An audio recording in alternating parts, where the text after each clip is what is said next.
Hello and welcome back to Mediocre Arts and Crafts. Today my project features this paper pack. This is Flora number 3 from Carta, and I just happened to purchase one of these recently and also receive one in a kit for the Maymay Made It birthday bash Acropolis. So I'm going to go ahead and speed up this flip through. Be sure to hit the pause button if you want to read over the sentiments. I'll go ahead and link this paper pack below in case you want to check it out.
This card starts with a slimline card base, so I'm taking an 8.5 by 11 sheet of paper and cutting it at 8 inches, and then I'm going to go ahead and score it at 4 inches.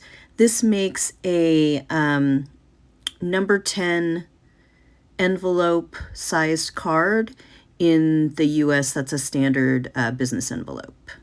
The stamp that I use for today's card is from this stamp set. It is called So Sweet, and it is a birthday set or celebration set from Maymay Made It. I'll go ahead and link her store and this set down below. I received this stamp set as part of the monthly stamp club, but you can purchase it on its own. So that's linked down below. Of course, there's always something that I forget to turn the camera on for. I stamped out the cupcake on 4 different sheets of the Flora cardstock. This last sheet that I chose is the backside of a cut-apart sheet, so I just looked at the cut-aparts and decided which one I could live without and stamped my cupcake on the back of that. And then I started fussy cutting out the cupcake top. So this would be the portion that is the frosting. And I cut that out of each of these. The great thing about this stamp set and a lot of Maymay stamp sets is that the lines are really thick. So you can cut away when you're fussy cutting and the line is still there and part of the image. It makes it a lot easier to fussy cut and be confident about where you're cutting. And since you all probably know how to cut paper with a pair of scissors, these are my cutter bees, my favorite, I am just going to cut to the future.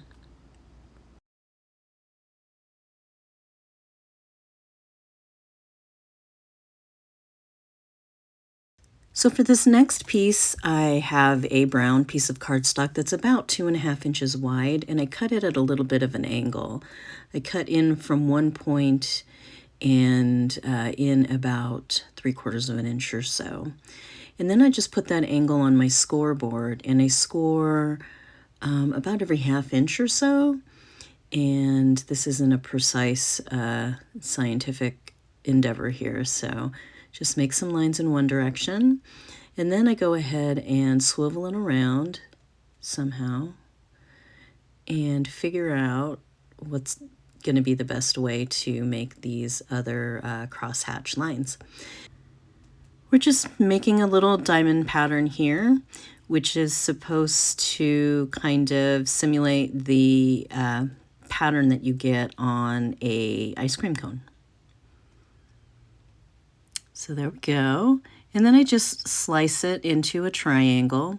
So I take the one point, the bottom point, and I put it in my trimmer until it hits about 1.5 inches over.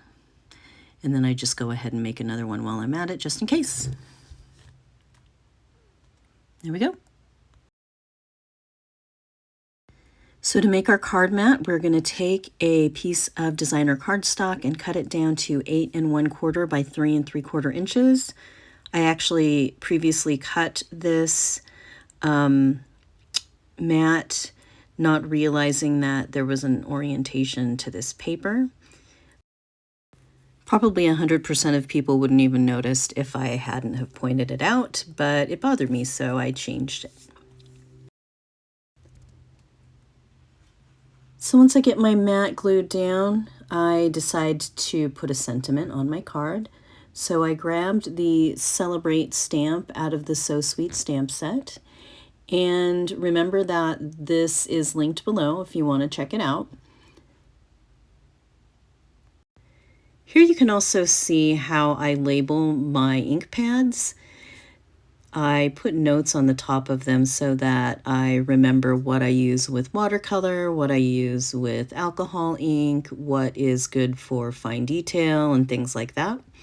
It really is helpful to have it all just right there as I'm grabbing the ink pads. So that's how we do that. You can see I did a little decorating with a white gel pen on the sentiment, but then once the card was completely finished, I changed that, and you'll see that at the very end of this video. But as I glued down the cone, I just made sure that I had the right orientation or the right side up, whether you want it embossed or debossed, or if that matters to you.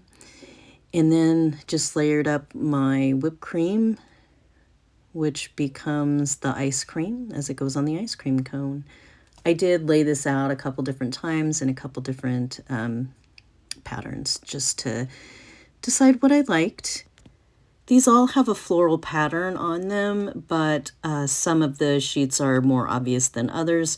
I do have one here that has some flowers that end up looking like berries or sprinkles or something like that. And it really kind of adds to the interest of this card because it is an ice cream card, but it's also a floral card.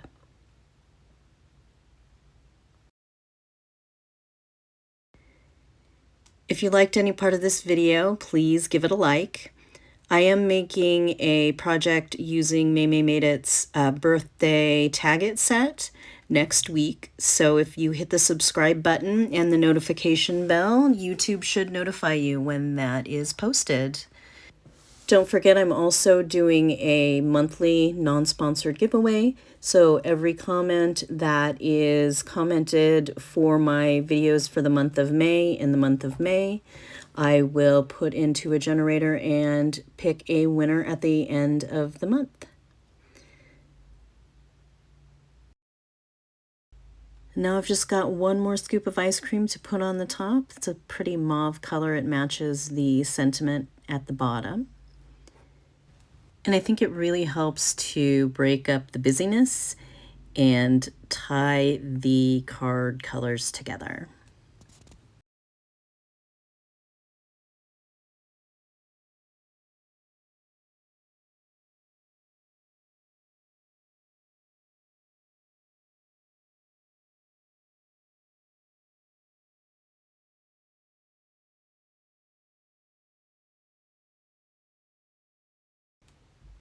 I do glue down this sentiment strip, but shortly after I stamp it again, the sentiment on the same color paper, and just leave it plain, and I like it a lot better, so I just glue that over the top, and you'll see that in this last still.